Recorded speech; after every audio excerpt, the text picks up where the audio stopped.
महाराष्ट्रातील सर्व सन्माननीय अभियोक्ते, पोलीस तपासी अधिकारी आणि वकील बंधू आणि भगिनींनो नमस्कार. मी CY पाटील, अतिरिक्त सरकारी अभियोक्ता पनवेल. BNSS कलम 187 म्हणजे रिमांड. आज आपण रिमांड या विषयाची चर्चा करणार आहोत. ही चर्चा करताना आपण 3 गोष्टी समजून घेणार आहोत. एक, पोलीस कोठडी रिमांड हा किती दिवस मिळू शकतो. 2, 40 आणि 60 दिवस कोणत्या गुन्ह्यासाठी आहेत. आणि 3, की आरोपी जर जामिनावर सुटला असेल तर पुन्हा पोलीस कोठडी रिमांड मिळू शकते का. मित्रांनो, BNSS कलम 187 मध्ये काही महत्वपूर्ण बदल झालेले आहे. पूर्वीचा कलम CRPC 167 आणि आताचा कलम BNSS कलम 187 यात बराचसा फरक झालेला आहे. आज आपण नेमका तो काय फरक आहे, फार कलमात न जाता त्या कलमात नेमकं काय म्हटलेलं आहे, काय आपल्याला अपेक्षित आहे तेवढं आपण समजून घेऊया. 8/1/2025 रोजी देखील माननीय सर्वोच्च न्यायालयाने हैदर अली विरुद्ध स्टेट ऑफ कर्नाटका या न्यायनिवाड्यात पोलीस कस्टडी रिमांड हा किती दिवसाचा असतो, तो कधी घेता येतो याबद्दल भाष्य केलेले आहे. प्रश्न क्रमांक 1, आरोपीचा पोलीस कोठडी रिमांड हा किती दिवस मिळू शकतो. मित्रांनो, BNSS कलम 187 नुसार पोलीस कोठडी रिमांड हा फक्त 15 दिवसच मिळू शकतो, त्यापेक्षा जास्त मिळू शकत नाही. ही गोष्ट सर्वप्रथम आपण लक्षात घेतली पाहिजे. पूर्वीचा कलम CRPC 167 जो होता त्यात देखील पोलीस कस्टडी रिमांड हा फक्त 15 दिवसाचाच होता. म्हणून सर्व पोलीस बांधव, अभियोक्ता बांधव आणि वकील बंधू यांनी लक्षात ठेवलं पाहिजे की पोलीस कस्टडी रिमांड हा तेव्हाही 167 कलमाप्रमाणे 15 दिवस होता आणि आताचा BNSS कलम 187 नुसार 15 दिवस आहे, 14 नाही 15. BNSS कलम 187 नुसार फरक फक्त एवढाच झाला की पोलीस कोठडी रिमांड आता आरोपीला अटक करून न्यायालयासमोर हजर केल्यापासून पहिल्या 15 दिवसातच घेण्याची अजिबात गरज नाही. म्हणजे पूर्वी असं होतं की एकदा न्यायालयासमोर आणलं 167 कलमाप्रमाणे, न्यायालयासमोर आरोपीला आणल्याबरोबर पहिले 15 दिवस संपले की त्याची पोलीस कस्टडी ही मिळत नव्हती. पण आता ह्या BNSS कलम 187 मध्ये बदल करण्यात आलेला आहे आणि तो फरक असा आहे, बदल असा आहे की पोलीस कोठडी रिमांड जो 15 दिवसाचा आहे तो आरोपीला अटक करून न्यायालयासमोर हजर केल्यापासून पहिल्या 15 दिवसातच घ्यायला पाहिजे, हा नियम आता नाही. तर काय झालं, तर आरोपीस अटक करून न्यायालयासमोर हजर केल्यापासून पहिल्या 40 किंवा 60 दिवसात टप्प्याटप्प्याने तुकडे पाडून पार्टली आपण जशी गरज पडेल पोलीस तपास अधिकारी यांना त्याप्रमाणे पोलीस कस्टडी ही घेऊ शकतो. दुसरा प्रश्न की 40 दिवस मग कोणत्या गुन्ह्यासाठी आणि 60 दिवसात पोलीस कस्टडी कोणत्या गुन्ह्यासाठी मिळू शकते.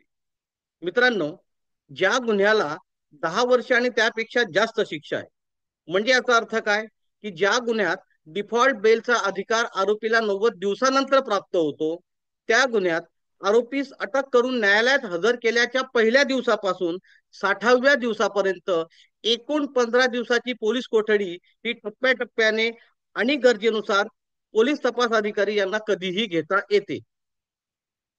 दुसरा, ज्या गुन्ह्याला 10 वर्षापर्यंत शिक्षा आहे, म्हणजे ज्या गुन्ह्यात डिफॉल्ट बेलचा अधिकार आरोपीला 60 दिवसानंतर प्राप्त होतो, त्या गुन्ह्यात आरोपीस अटक करून न्यायालयात समोर हजर केल्याच्या पहिल्या दिवसापासून 40व्या दिवसापर्यंत एकूण 15 दिवसाची पोलीस कोठडी ही टप्प्याटप्प्याने तुकडे पाडून आणि गरजेनुसार तपास अधिकारी यांना कधीही घेता येते.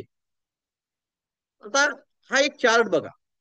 पोलीस कोठडी रिमांड हा फक्त 15 दिवसाचाच आहे. म्हणजे जेव्हा डॉक्टर आपल्याला 15 दिवसाचा टॅबलेट देतो ते 15 दिवसच, ते 15 टॅबलेट 15 दिवसाचाच आहे. आरोपीस अटक करून न्यायालयात हजर केल्याच्या दिनांकापासून 15 दिवस सुरू होतात. पहिले 24 तास जे पोलीस अधिकारी यांना कायद्याने मुभा दिली आहे की त्यांना न्यायालयाच्या कोणत्या आदेशाची गरज नाही, ते 24 तास सोडून ज्यावेळी न्यायालयासमोर आणलं जातो आरोपी त्या दिवसापासून 15 दिवस. तर आरोपीस अटक करून न्यायालयात हजर केल्याच्या दिनांकापासून एकाच वेळी आपण 15 दिवसही पोलीस कस्टडी घेऊ शकतो किंवा टप्प्याटप्प्याने देखील 15 दिवस पूर्ण करता येऊ शकतात. कोणत्या गुन्ह्यात 40 दिवसात आणि कोणत्या गुन्ह्यात 60 दिवसात ते बघूया.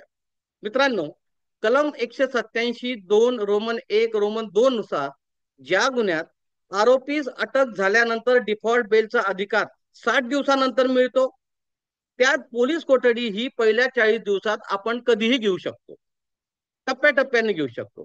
आणि याच 187 कलमाप्रमाणे आरोपी अटक झाल्यानंतर डिफॉल्ट बेलचा अधिकार ज्या वेळा त्याला 90 दिवसानंतर मिळतो, अशा परिस्थितीत पोलीस कोठडी ही पहिल्या 60 दिवसात आपल्याला कधीही घेता येते. आता आपण उदाहरण पाहूया. बीएनएस कलम 103 म्हणजे पूर्वीचा आयपीसी कलम 302 मर्डर. आरोपीस अटक करून न्यायालयात हजर केल्याच्या दिनांकापासून पहिल्या 60 दिवसात 15 दिवसाची पोलीस कोठडी ही कधीही आपण घेऊ शकतो. तसंच दुसरं उदाहरण बघा. बीएनएस कलम 108 म्हणजे आयपीसी कलम 306, याला 10 वर्षापर्यंतची शिक्षा आहे. ह्या कलमाखाली जर पोलीस कस्टडी घ्यायची असेल तर आरोपीस अटक करून न्यायालयात हजर केल्याच्या दिनांकापासून पहिल्या 40 दिवसात 15 दिवसाची पोलीस कोठडी तुम्ही कधीही घेऊ शकता. आपण अजून क्लेरिफाय करण्यासाठी उदाहरण बघूया.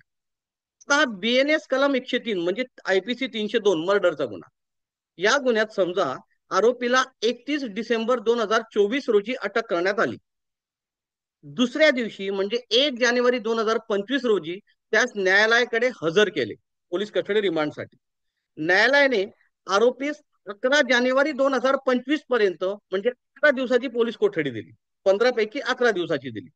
11 जानेवारी रोजी पोलिसांनी त्यास न्यायालयासमोर हजर केल्यावर आरोपीस न्यायालयीन कोठडी समजा दिली. तर सदर गुन्ह्यात फाशी किंवा जन्मठेपेची शिक्षा आहे. त्याच्यामुळे डिफॉल्ट बेल म्हणजे पोलिसांना 90 दिवसात दोषारोपपत्र दाखल करावं लागतं, अदरवाईज आरोपीला डिफॉल्ट बेलचा अधिकार प्राप्त होतो. म्हणून अशा परिस्थितीत सदर गुन्ह्यात पोलीस कोठडी ही पहिल्या 60 दिवसात म्हणजे काय 1 मार्च 2025 पूर्वी म्हणजे 1 मार्च 2025 आत कधीही मिळू शकते. आता समजा की 28 फेब्रुवारी 2025 रोजी पोलिसांनी सदर गुन्ह्याबाबत नवीन काहीतरी आणखी माहिती मिळाल्यामुळे पुन्हा न्यायालयाकडे उरलेले 4 दिवस पोलीस कस्टडी मिळण्यासाठी अर्ज केला. आणि जर पोलीस कोठडीचे कारण योग्य असतील तर न्यायालय आरोपीची उरलेली 4 दिवस म्हणजे पूर्वीचे 11 झाले म्हणून आता उरलेले 4 दिवस 1 मार्च 2025 आत कधीही पोलीस कोठडी देऊ शकतं. हा दुसरा कलम बघा. बीएनएस कलम 318(4) म्हणजे पूर्वीचा आयपीसी 420 चिटिंग. या गुन्ह्यात समजा हा आरोपी आहे, त्याला 1 फेब्रुवारी 2025 रोजी अटक करण्यात आली आणि त्याच दिवशी न्यायालयाकडे हजर करून न्यायालयाने आरोपीस 5 फेब्रुवारी पर्यंत म्हणजे एकूण 4 दिवसाची पोलीस कोठडी दिली. 5 फेब्रुवारी 2025 ला पोलिसांनी त्याला न्यायालयासमोर आणलं, आरोपीला हजर केलं, न्यायालयाने न्यायालयीन कोठडी दिली. आता सदर गुन्ह्यात 7 वर्षापर्यंत शिक्षा आहे. म्हणजे काय की पोलिसांनी 60 दिवसात दोषारोपपत्र दाखल न केल्यास आरोपीस 60 दिवसानंतर डिफॉल्ट बेलचा अधिकार प्राप्त होतो. म्हणून सदर गुन्ह्यात पोलीस कोठडी ही पहिल्या 40 दिवसात म्हणजे काय की 12 मार्च 2025 आत मिळू शकते. आता दिनांक 15 फेब्रुवारी 2025 रोजी पोलिसांनी सदर गुन्ह्याबाबत नवीन आणखी काहीतरी महत्वाची माहिती मिळाली म्हणून न्यायालयाकडे उर्वरित 11 दिवस पोलीस कस्टडी मिळण्यासाठी अर्ज केला. न्यायालयाने 20 फेब्रुवारी पर्यंत म्हणजे फक्त 5 दिवस पोलीस कोठडी दिली आणि त्यानंतर न्यायालयीन कोठडी सुनावली. म्हणजे किती झाली, पूर्वीचे 4 आणि नंतरचे 5, एकूण 9 दिवस पोलीस कोठडी पूर्ण झाली. त्यानंतर पुढे असं झालं की सदर गुन्ह्यातील इतर काही नवीन आरोपी अटक केले गेले. त्या आरोपींनी अजून काहीतरी माहिती दिली आणि त्या माहितीच्या आधारे पूर्वीचा अटक आरोपी याची देखील चौकशी करायची आहे, आवश्यक आहे असं तपासी अधिकारी यांना वाटतं. त्यामुळे त्यांनी दिनांक 6 मार्च 2025 रोजी याची उर्वरित 6 दिवसाची पोलीस कोठडी मिळण्यासाठी अर्ज केला. कारण जर योग्य असतील तर न्यायालय ची 12 मार्च पर्यंत उर्वरित 6 दिवसाची पोलीस कोठडी देऊ शकते.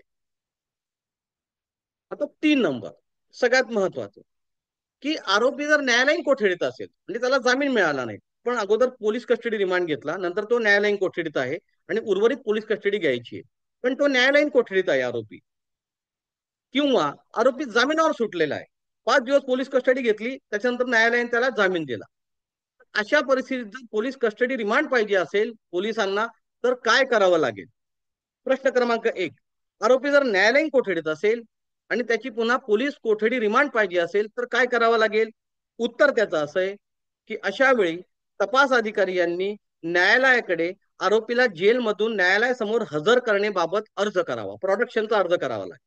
आणि सोबत पोलीस कोठडी मिळण्यासाठीचा रिमांड रिपोर्ट केस डायरी सह द्यावा लागेल, काय काय प्रोग्रेस झालेला आहे. आरोपीस न्यायालयासमोर हजर केल्यानंतर पोलीस कोठडीची कारणे योग्य असल्यास त्यास न्यायालय पोलीस कोठडी देऊ शकतं.